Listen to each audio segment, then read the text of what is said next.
steel, stuff like that. They have capital. So, you see, the difference is, yes... They're a fund. They're a fund. They have the money. So that's the biggest thing. Liquidity issue and as they bully such. guys like us. Yeah, but you see, the issue is we are dependent on guys like them to get the land because that's their art, right? So we go tie up, and the whole change in SARE is that we've taken the entire execution in our hands. We were never supposed to do that as a PE fund. The whole issue is because we want to deliver on time.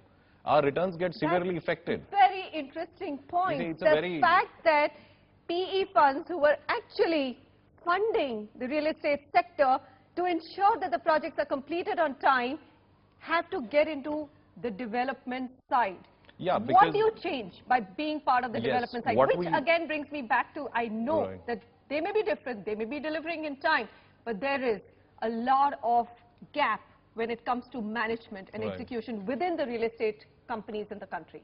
See, traditionally all the real estate large companies, majority of them have been family run, right? You've had a key promoter who's been running probably a generations old business, and he's just going up. Suddenly in the past 3 years you see this huge volume, you know, there's like an explosion of volume what you're talking about, but the institutionalization is not there at all. So people like us are just trying to bring in complete institutionalization there. It's not promoter driven. We are not dependent on a Mr. X to decide on the color of tiles. I mean, that's you an see, interesting point. So we've got an institution which is working there. You need a professional management. You need a scalable model. Today, our model, we are executing 4 million square feet pan-India. We are executing Chennai. We are doing Gurgaon. We are doing Amritsar. So we've got a scalable model which is actually just fanned out onto a new project. So when I'm launching, I'm clear, okay, this is my deadline of possession. Yes, there is a force majeure condition, and there are certain 6 months grace period, or depending on the micro market condition we need. Now, after that, we can be hit by things like material, labor, you know, which are like normal construction delays, or probably even things like you have a lot of infrastructure going on, labor is not available there. You know, your supply of contractors, when the moment you see high volume, the contractors start getting cheesy. You've got this cement industry where I don't think any analyst can predict a price. It just goes up and down, and it's just so, you don't understand. Well, the cement lobby actually cries that they don't get the realization they need on per ton of their cement. Yeah, they're not doing well either. But, you know, I'm hearing that, yes, there are lots of variable factors, and that's the reason why delays happen. My question, Samir, is that each of these variable factors now have to be thumbed down. We have to say enough is enough. We need to find a solution to each one of them because it's not good for them, their reputation. It's not definitely good for the consumer. We've got some figures, Samir's called them out, a 3-year delay, and that's what we are talking about. If projects which were to be delivered in 2012 are going to be delivered only 2 to 3 years later, there's a huge cost, emotional and financial, to the end consumer, isn't it? Absolutely. First of all, the average delay in Pan-India is about 9.4 months. And more than 55% of the projects do get delayed. That's a very important point. I think the main reason really is steep increase in delivery commitments. Interestingly, capital is not the only reason because the top 20-25 developers have got maximum bank funding. You know, if you look at the top 5 developers, they've got billions of dollars in private equity and billions of dollars in bank funding. Right. But the utilization of that cash is very important to ensure timely delivery of the project. You can't generalize. See, I'll tell you this. The top 25 developers don't represent the entire country. I agree. We have a pan-India association where we have 9,000 developers. And out of these only, I think in the entire spectrum of real estate, only 6% of the developers are listed. What about the balance 94? They're doing an honest job.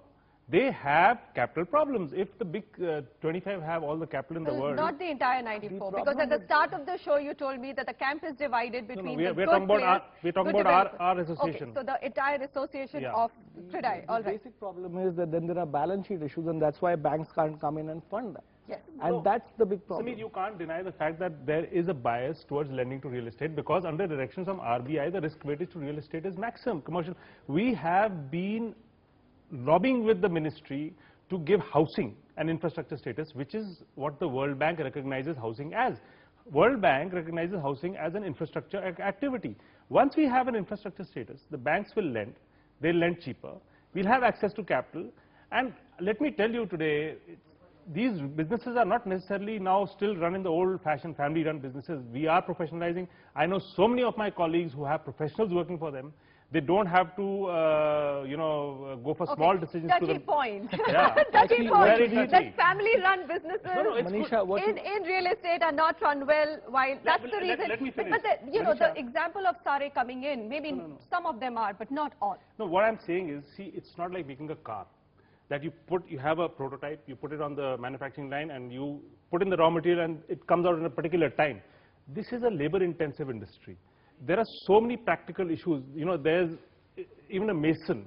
He has to, if he makes a wall, it's not necessary that he'll make it right the first time. Oh, they don't. They learn on the job. Absolutely. We all know that. And There's we are not teaching a them. single school which actually teaches you how to No, build a house there's in the this National country. Skill Development Council. We are actually teaching them on site. So this is an evolving industry, and it's a great industry. Let me tell you this. It gives maximum employment to uneducated, illiterate people who nobody else employs. It actually supports 300 other related industry like the keel banane wala, rassi wala. One of our, forget all of that, it gives us one of the three things which we need for sustenance. That's makan. roti, kapda or makan. Makan. It gives you You've makan. got the makan, Yeah. but you've got to give us the No, makan in it's coming. time. All right, Kalpesh, I'm going to come to you. Why are execution delays different in different parts of the country? What makes Bangalore so much better when it comes to delivery vis-a-vis NCR, which is at the bottom of the pyramid? I think, again, as with most things in life, there is no one clear answer. From my understanding, the projects in NCR tend to be a lot larger. And also, from what I know, the developers in NCR have taken on far more projects compared to the developers in Bombay. In Bombay, it takes you a very, very long time to clear out the land and get it ready to get approvals, etc. And the project sizes, in terms of the number of units or the number of square footage, tends to be very, very small compared to NCR.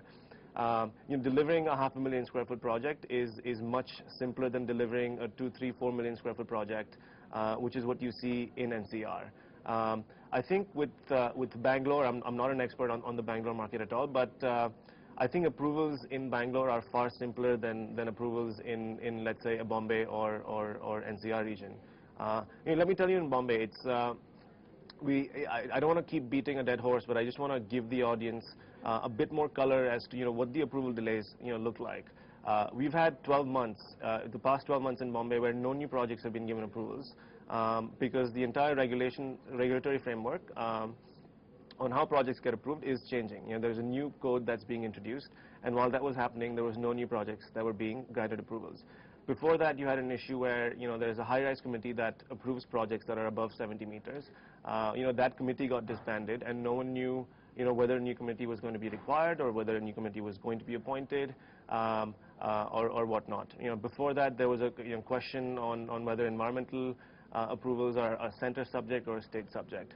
Before that, redevelopment projects in Mumbai, which form a huge component of the total supply, there was a stay, a high court order that stayed all of those projects. Before that, the Midland development projects were all stayed because there were issues. So every year there's something new that comes up, and it becomes almost impossible for developers to predict where things will pan out, and that causes most of the delays in Mumbai and I think in NCR as well.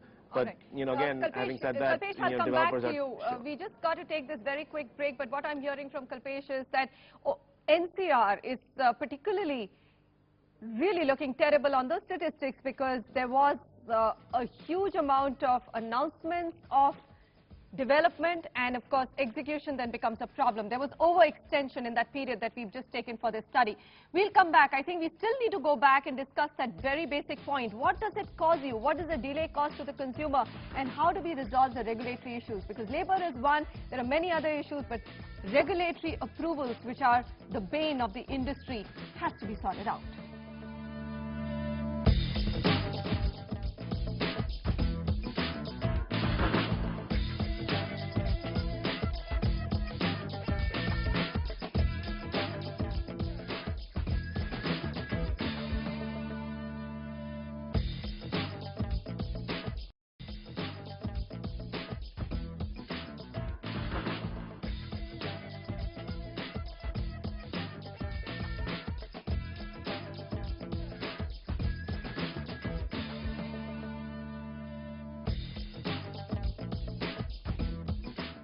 execution delays. That's the big realty debate of the day. You were promised a flat by the builder developer in your city last year or the year before last, and you still haven't got it. You continue to stay on rent, pay a hefty EMI, and you resign to your fate. Don't be, because this is what it costs you.